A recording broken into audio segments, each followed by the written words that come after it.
dari kelompok 6, nama saya Umi Dazrina. Saya Priska Nabila. Saya Nadia Salsadila. Di sini kami akan memenuhi salah satu tugas mata kuliah Kewirausahaan Teknologi Informasi dengan dosen pengampu Bapak Maulana Dusena, yang dimana tugas kami ialah mewawancarai salah satu UMKM penggiat industri kopi yaitu Mondo Kopi.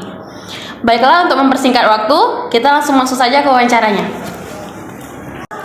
Assalamualaikum warahmatullahi wabarakatuh. Hai teman-teman, di sini kami udah sama Bang Yudi. Bang Yudi ini owner dari Mondo Coffee yang sedang kami datang ini. Jadi di sini kami mau wawancara Bang Yudi. Ada beberapa pertanyaan yang udah kami siapkan untuk Bang Yudi yang bakal dijawab sama Bang Yudi. Tapi abang kira-kira keberatan nggak ya sama pertanyaan kami ini? Enggak. Kira-kira kayak tentang kayak modal itu abang keberatan nggak ya? Enggak. Kira-kiranya. Kita masuk ke pertanyaan langsung aja ya bang, masuk ke pertanyaan pertama biar nggak usah mempersingkat. Yang pertama itu sejak kapan ya bang ini Mondo Kopi ini dibuka gitu? Itu Mondo Kopi buka 2019. Berarti berapa tahun tuh? 2019. 5 tahun. 5 tahun yang lalu. Ya. Tapi kemarin kan 2019 itu kan sempat COVID kan. Nah, jadi itu sempat off sekitar 5 bulanan. 5 bulan sama sekali nggak buka. Baru di awal 2020 buka. Oke. Berarti karena sempat lockdown lah ya. Sempat lockdown. Itu baru jadinya tutup. Ya. Di situ dari mulai lockdown itu ada mengalami kayak sepi gitu nggak sih bang? Pasti. Ya, sepi gitu. Karena kan kayak teman-teman sendiri juga ngalamin lah gimana kondisi lockdown pada saat itu kan. Dan memang pada saat awal buka itu di sini aku nggak ada kawan sama sekali gitu kan. Karena kan dulu kan lama di Tanjung Balai, terus selesai tamat SMA tuh lanjut ke Malang kuliah. Jadi di kisaran sama sekali nggak ada kawan. Itu kendalanya paling di awal buka kedai. Kalau untuknya kenapa ya abang pilih usaha ini? Maksudnya kenapa coffee shop gitu? Terus juga kenapa abang pilih tempatnya di sini? Padahal kan ini tuh jauh gitu ya dari kota kayak. Kenapa nggak di Cokro atau di Imbol gitu yang lebih rame di kota gitu? Oke. Kenapa bang milih kedai kopi ya? Pertama karena berawal dari bukan hobi, kesenangan aja, kesenangan ngopi sama teman-teman kan waktu zaman kuliah gitu. Setelah ngampus kelas, ayo ngopi keluar gitu. Nah kebetulan waktu di Malang itu teman-temannya circle-nya itu memang para pembuat kopi, jadi diajak mereka lah gimana kopi yang bener-bener kopi gitu ya, dalam tanda kutip itu bukan kopi saset kan gitu. Iya. Ini kopi itu sebenarnya kayak gini loh. Nah, dari situlah awal suka kopi. Terus dan mutusin untuk buka kedai di sini tuh karena waktu itu 2019 masih dikit. Kedai-kedai kopi di kisaran itu masih dikit. Nah, jadi kayak ini peluang nih gitu. Ini peluang nih untuk di kisaran buat kedai kopi. Udah, tapi tuh tanpa perencanaan yang matang sebenarnya awal itu, karena berdasarkan hobi aja gitu. Jadi belum nguasain lah gimana apa sih yang mau langkah-langkah yang mau dibikin. Jadi dulu sekedar buka udah buka gitu. Aja gitu ya. Terus kenapa buka di sini? Pertama ini kan pelataran rumah, halaman rumah dan kebetulan nganggur. Jadi istilah lahan ini nganggur dan abang pun nganggur ya kan. Ya udah buka di sini aja gitu. Terus kenapa nggak di Cokro? Nah dulu kan abang waktu zaman kuliah dulu seneng ngopi di tempat-tempat yang jauh dari keramaian gitu. Terus dan sampai sekarang pun pelanggan di Mondo juga mungkin ngerasain hal yang sama apa yang dulu abang rasain kan, kayak mereka udah bosen nih ngopi di tempat yang rame hingar-bingar atau dengar suara kendaraan gitu. Nah, mereka bosen, terus mereka nemuin Mondo, terus mereka nongkrong di sini. Oke, ya. Berarti tempat ini tuh kayak cocok untuk kaum introvert gitu ya. Suka sama keramaian gitu bisa ya. Bisa dibilang, cuman ya kayak gitu kan, ya kadang ya banyak juga teman-teman yang udah rame nih gitu, udah mereka cabut. Iya gitu ya. Ini tuh tempatnya dulunya apa ya Bang? Kok kayaknya dia banyak tumbuh-tumbuhannya gitu, jadi kayak alam gitu. Nah, jadi dulu ini sebelum dibangun kedai kopi, ini tuh lapangan futsal. Oh, ini lapangan futsal. Ini lapangan futsal. Terus abang kan kebetulan di jurusan pertanian. Oh, Abang pertanian. Pertanian.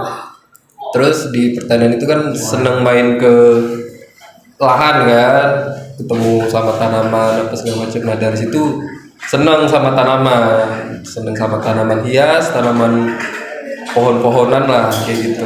Terus untuk memutuskan buka kedai kopi di sini abang belum melihat kedai kopi yang dengan konsep kayak gitu. iya dengan konsep yang natural gitu kan. Kebanyakan kan mereka ya kalau zaman sekarang tuh apa Instagramable gitu, Instagramable. yang bagus nih untuk foto-foto di sini apa gitu.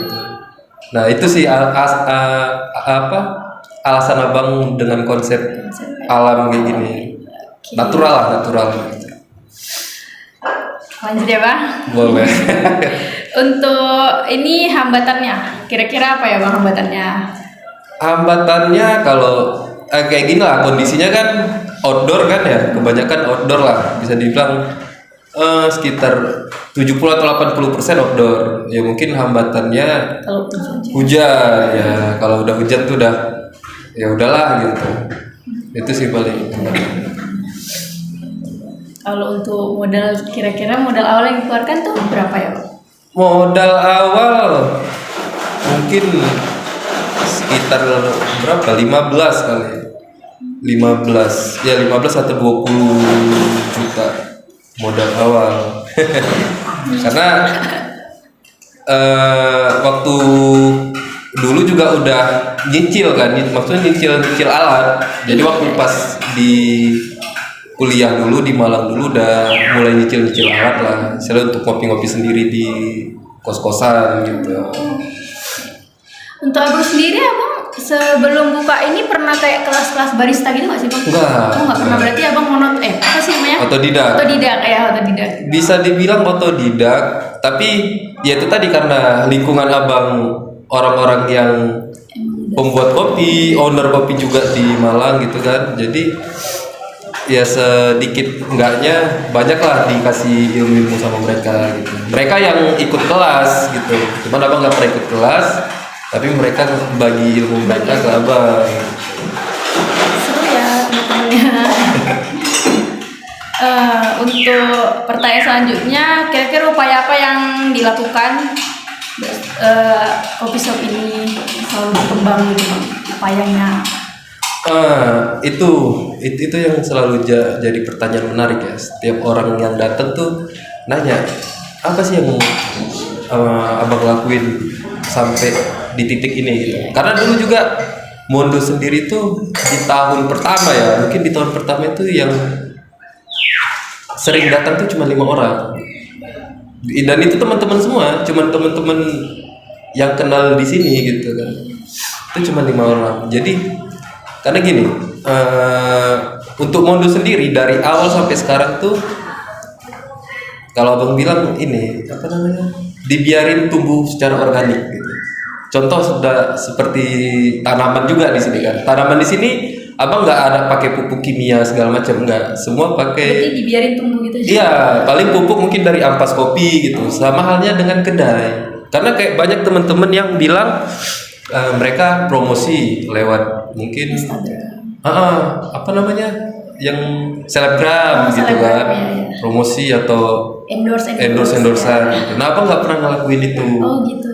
Jadi ya udah ya berjalan aja, Mengalir aja gitu. Bahkan sampai sekarang juga kalau mungkin teman-teman lihat di depan nggak ada pamflet, nggak ada pamflet nama, jadi memang dibiarin, ya udah biarin tumbuh gitu. Karena kalau dalam dunia tanaman gitu kan, tanaman yang ditanam dari biji mempunyai perakaran yang gede gitu. Nah harapannya juga seperti mondo itu seperti biji yang kemudian ditanam dan berharap memiliki perakaran yang dalam, yang besar, biar kuat gitu. Jadi kan ada peribahasa semakin tinggi pohon semakin kencang angin gitu. Sebenarnya nggak masalah mau setinggi apapun pohon, tapi kalau akarnya kuat gitu, pohon itu nggak bakal jatuh gitu. Itu yang abang yakinin sih. Sebenarnya ini ada pertanyaan aja, agak nyambung sama pertanyaan tadi sih Bang, kayak kira-kira apa yang buat Mondo ini beda sama kopi shop lain gitu? Mungkin kalau abang, menurut abang apa yang mungkin ini ya orang-orangnya kali ya. Orang-orangnya gini, di sini tuh kayak kekeluargaan gitu. Jadi setiap siapapun yang datang, karena kan pertama abang nggak ada promosi segala macam gimana. Jadi yang datang sini kebanyakan itu dari rekomendasi teman-teman. Dari teman ke teman. Iya, contoh teman-teman nih main ke sini. Terus teman-teman udah tahu nih Mondo di Gambir Baru. Jadi ketika kalian punya teman di luar kota, terus nanya sama kalian gimana ya ngopi yang enak gitu. Nah harapannya kayak teman-teman ini bilang, oh di Mondo aja gitu. Nah kebanyakan di sini tuh gitu. Jadi kayak ada pelanggan baru dan aku juga bilang sama teman-teman di bar yang kerja di sini juga, kalau setiap ada orang baru ditemenin gitu. Atau dia sendiri misalnya kan, dia sendiri. Kalau dia datang sendiri, kalau ada waktu sebisa mungkin ditemenin. Paling nggak nanya waktu dia datang, dari mana bang, dari mana kak gitu. Terus tahu Mondo dari mana? Nah kebanyakan mereka itu tahu dari teman yang udah nongkrong di sini gitu. Mungkin itu sih yang buat jadi pembeda ya. Iya. Kedua bisa jadi ya karena konsep ininya tadi, tamannya kan, naturalnya lah. Nah itu yang nggak mereka dapetin di tempat lain gitu. Lanjut, kira-kira kapan ya bang waktu customer itu paling ramai datang ke Mondo ini? Waktunya Paling rame pagi tuh sekitar jam 10-an ya. Jam 10-an karena kan di sini tuh banyak pekerja. Di Mondo Kopi itu yang datang banyak pekerja. Terus ya kalau malam Kamis, malam Minggu itu mungkin di mana-mana kedai kopi ya pasti rame gitu. Cuman kalau di Mondo sendiri itu biasanya untuk pekerja. Jadi makanya kayak ada beberapa teman yang bilang ngeklaim, misalnya mereka buat Mondo itu workspace itu kayak area untuk orang pekerja. Kalau untuk kayak hari-hari besar gitu bang, kira-kira kapan ya bang? Hari-hari besar, contohnya kayak hari libur ya, gitu. Tahun baru atau kayak Lebaran gitu? Lebaran rame, karena dari ini udah 4 tahun lah Mondo buka. 4 tahun Mondo buka, selama Lebaran Mondo tetap buka. Jadi mungkin setiap Lebaran kedai kopi yang buka itu kayaknya cuma Mondo. Oh iya.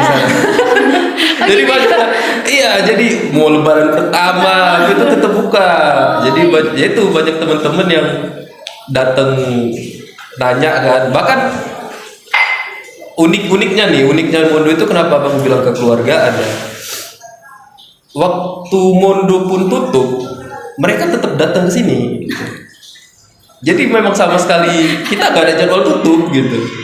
Ya mungkin untuk yang belum kenal ya kan, misalnya orang yang kita nggak kenal nih pelanggannya siapa, itu kita bilang tutup. Cuman kalau untuk kayak Teman-teman yang udah biasa datang ke sini, ya udah pertama, aku tutup loh, bilang gitu. Enggak bang, aku cuma duduk-duduk aja. Gitu. Udah duduk-duduk, ya udah nemenin dia. Bang, buatkan kopi apa? Ya udahlah, dibuatin lah kan, dibuatin. Terus orang ngeliat, oh ada orang masuk satu-satu, terakhir gak jadi tutup. Lebih seringnya kayak gitu. Untuk pekerja abang sendiri itu ada berapa orang abang kerja? Di sini kami di sini ada tiga orang, termasuk aku, Termasuk abang ya. aku yang bantu handle di sini. Itu pakai shift juga berarti. Pakai. Jadi bang kalau misal lebaran gitu pekerjaannya nggak pada libur ya mereka? Atau dapat bonus?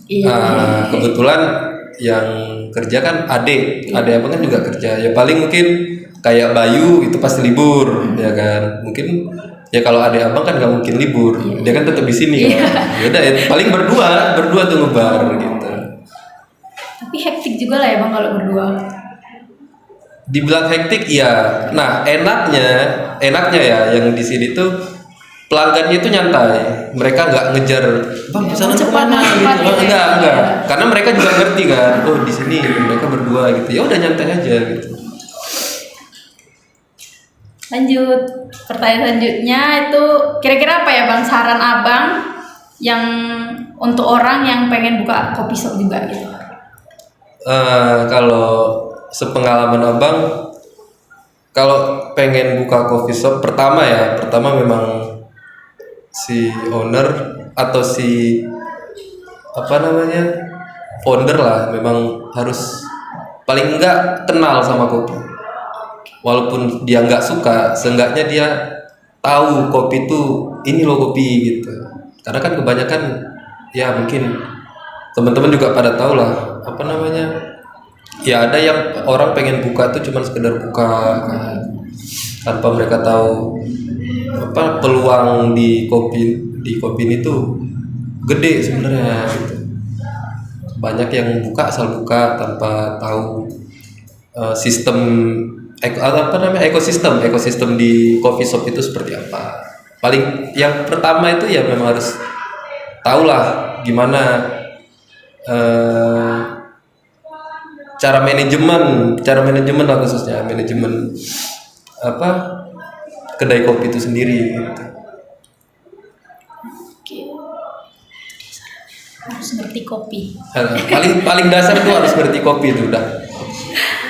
Oke, ini pertanyaan terakhir. Harusnya yang pertanyaan tadi itu jadi pertanyaan terakhir tapi nggak apa-apa. Kira-kira di Mondo ini menu kopi apa yang direkomendasi atau jadi favorit para customer yang paling sering dipesan itu apa kira-kira bang? Ada kalau di kopi susu ada kopi timur. Cuman kalau aku yang nyaranin itu manual brew. Manual brew itu dia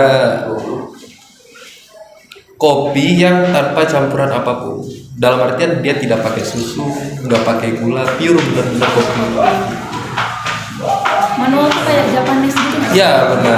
Japanese P60. Iya, ada Wah, betul nih. harus gitu. Karena kan lebih bagus minum kopi gitu kan. Karena kan kopi sendiri kan memang sebenarnya bagus untuk kesehatan. Tapi kadang nggak bisa tidur bang.